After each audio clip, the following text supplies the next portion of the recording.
এখন পাকা আম বাজারে উঠে গেছে, বাজার থেকে পাকা আম এনেছিল। চলো পাকা আমের একটা রেসিপি করা যাক, তাই জন্য স্কিপ না করে পুরো ভিডিওটা দেখতে থাকুন।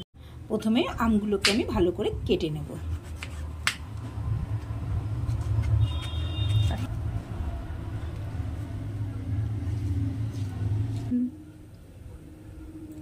এবার আমগুলো এইভাবে আমি বার করে নেব। আমগুলো দেখো ছোট ছোট করে কেটে নিয়েছি। এইবার আমগুলো একটা মিক্সি বলে দিয়ে দেব। এইবার এর মধ্যে দিয়ে দেব কিছুটা পরিমাণ চিনি আর দিয়ে দেব একটুখানি দই। এইটা ভালো করে গ্রাইন্ড করে নেব। এইবার এর মধ্যে দিয়ে দেব কিছু আইস। এইবার দিয়ে দেব করে রাখা আমের এই জুসটা। উপর থেকে দিয়ে দেব কয়েকটা আমের কুচি আর দিয়ে দেব কেটে রাখা কিছু ড্রাই ফ্রুটস। বাড়িতে কেউ এলে এই প্রচণ্ড গরমে পরিবেশন করুন এই ঠান্ডা ঠান্ডা ডিজার্টটা। এটা খেয়ে মন প্রাণ দুটোই জুড়িয়ে যাবে।